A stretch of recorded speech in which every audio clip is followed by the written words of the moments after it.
I'm Victoria from Slovakia, and this is the story of how my dumb family could never stand that I was smarter than all of them, and they did everything they could to ruin my life. But before I continue, click like and subscribe. It all started when I was a baby. I have a twin brother, Mark, and even though I came into the world 5 minutes after he did, I was always miles ahead of him. By the time he'd learned to roll over, I was crawling everywhere. He was just making spit bubbles when I spoke my first words. But for some reason, Mom and Dad were so proud of everything he did, and I just seemed to get on their nerves. Once, when we were playing with our toys, Mark picked up a mini train excitedly. Look, Dada, it's a choo-choo. It's not a choo-choo, Mark. It's a train. Oh, be quiet. He's so cute when he talks like that. I don't know why you speak like an annoying teenager already. On our 4th birthday, I only got stupid dolls, while my brother got a super cool toy airplane. He just ripped the box open and started pushing the buttons like a maniac. I picked up the manual and read the instructions. I felt fascinated by how it worked. Here, Mark, let me give it a try. No, you leave it to the boys. Even my dad couldn't get it to work. This is garbage. And with that, he tossed it aside. I quietly picked up the airplane, and a few seconds later,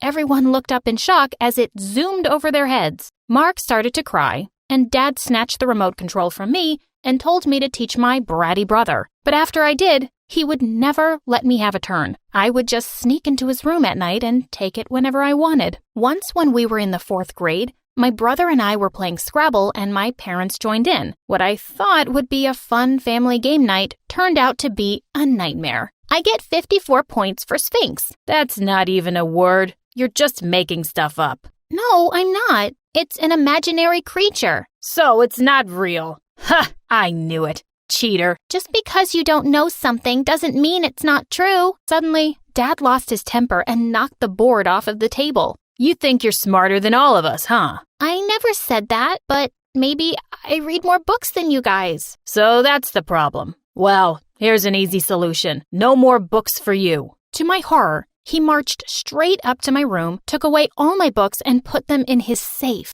If they thought that was going to stop me from reading, they were so wrong. I'd sneak books into my school bag from the library and read them at night when everyone was asleep. When I was in the 10th grade, I was going upstairs one day when a book fell out of my bag. Before I could pick it up, Mark was already flipping through the pages. This isn't one of our course books. Mom, Dad, look what Victoria has. And seconds later, I had my parents breathing down my neck. Why are you reading this book? What does it have to do with you? I just really like reading about machines and how they work. I even fixed the kitchen clock that hasn't been working since forever. That was you? Why didn't you tell me, idiot? I've been terrified thinking it's some ghost messing with the time. I didn't send you to school to be some mechanic, and this kind of stuff is for boys. And with that, he ripped the book in half. Dad, that's a library book. Well, oops. And you better come and watch TV with us. You have to start acting like you're part of this family. They forced me to watch dumb shows with them all evening, when all I wanted to do was go work on my secret project. You see, about a month ago, I'd entered the science fair, and I'd been secretly working on an amazing robot arm. On the day of the fair, I woke up extra early, snuck out of the house with my project, and put it in my locker. When the science teacher called me to set up my table at the fair, I couldn't help grinning at Mark's surprised face. As the judges and other students gathered around my table, I announced, "This solar-powered robot arm can play catch with you, chop up vegetables, and even write with a pen. Exhibit A." Everyone gasped as the arm started chopping up carrots at warp speed. And then suddenly, something went very, very wrong. The arm started making some strange sputtering noises, and the next thing I knew, it flung the knife towards the crowd, missing one of the judges by an inch. As the horrified crowd started to scatter, I burst into tears. I couldn't understand how this had happened until I spotted Mark's ugly face smiling in the crowd. Of course he tampered with it. I didn't win anything, and to make things worse, I was called into the principal's office. I gulped when I walked in to see the judge who almost got hurt, but he actually smiled at me. "Victoria, we obviously couldn't give you a prize because your robot failed, but I was still very impressed, and your teachers speak very highly of you. Would you like to join the program for gifted kids at my college?" College? I couldn't believe it. "Why don't you come spend a day on campus? Bring your parents along." I agreed to the college tour immediately, and I was foolish enough to think that for once my parents might be proud of me. As I went downstairs that evening to talk to them, I was met with roars of laughter. You should have seen it, guys. It was so funny when the arm went haywire. She almost hit someone. I wish you could have caught it on camera. Gosh, what was she thinking? Maybe she wants to build a robot arm one day because she's too ugly to get a real boyfriend. I turned angrily and went back to my room. I wasn't telling them anything about the college. The next day, I gave the principal the permission slip I'd signed myself and left for the college tour. I had an amazing time touring the campus. Later in the cafeteria, I bumped into someone, and when I turned to apologize, I saw the cutest boy smiling down at me. Hey, let me help you with that. I'm Luke, by the way. Luke was really sweet, and we struck up a conversation immediately over lunch. I didn't even notice how quickly the time had passed. When I was leaving, he said, I know we just met, but I'd love to keep in touch. It's hard to find people you can talk to easily. I knew exactly what that felt like. I was on cloud 9, but I fell back pretty hard on earth as soon as I got to school. Waiting at the gate were the principal and my parents,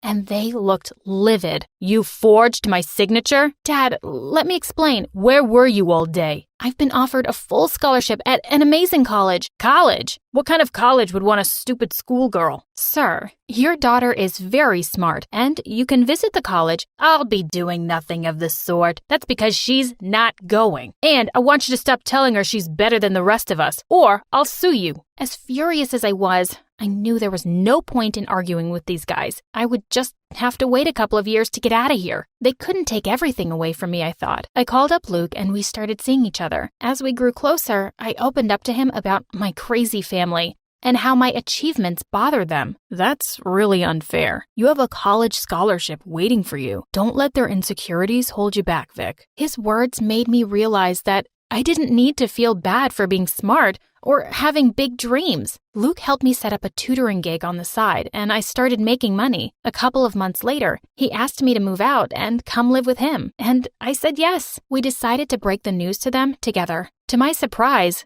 they looked rather pleased to see Luke. Oh, wow. I was pretty sure by now she was gay. Yeah, she thinks she's so smart she doesn't even need a man. Luke immediately took my hand. She doesn't need a man, sir. I'm lucky that someone as smart and lovely as her chose me. I just wanted to tell you all that I'm moving out, and I'm going to college next week. At first, they looked shocked. Then Dad started laughing. Oh, now I get why she's with you. You do need a man to pay the bills. I'm on full scholarship, Dad, and I have plenty of savings. Oh, is that so? Well, I'm pretty sure you'll come crying back soon enough. You've always thought you were something special, but you're not. And you never will be. Maybe you're right, Dad. Maybe I'm not special, but I'm smart and hardworking, and I love to learn. And now that I won't have you putting me down, I can be anything I want. And with that, I walked out with Luke. I was going to put my family behind me for good. On the first day of college, when someone came and sat next to me in class, I looked up and nearly fell off my seat. Mark,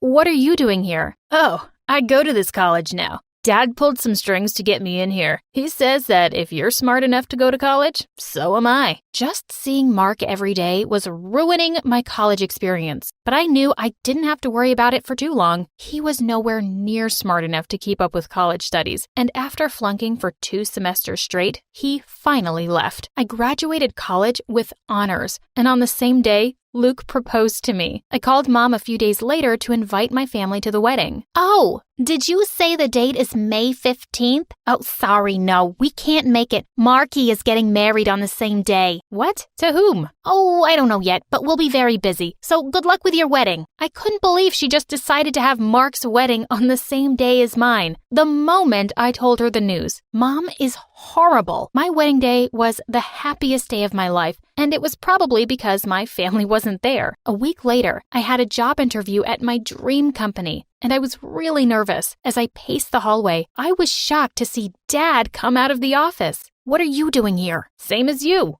I'm here for the job interview. But you're not an engineer. So what? I'm a good actor. Just then, the door opened again, and I was called in for my turn. As I walked in, Dad yelled behind me. I raised her, and I can tell you, she's not very smart. She won't be any good for this job.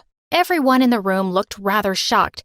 I felt so humiliated, but I managed to collect myself and I aced the interview. I was immediately offered the job. A year later, we welcomed a beautiful baby girl, Maddie, and we decided that we needed a bigger place. We started going to open houses, and I fell in love with a beautiful Victorian cottage. When we approached the realtor, she said, "Oh, don't get too attached to this place. Another family's already made an offer on it." I turned around to see that it was my family she was pointing to. Unbelievable!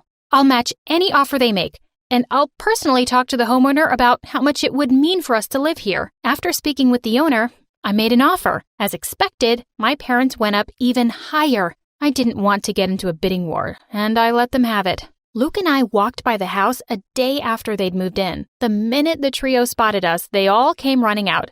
"Guys, come in. Don't you want to see our lovely new home?" "Thanks, Dad, but I'd rather not. Not after the stories I've heard about it." "What do you mean?"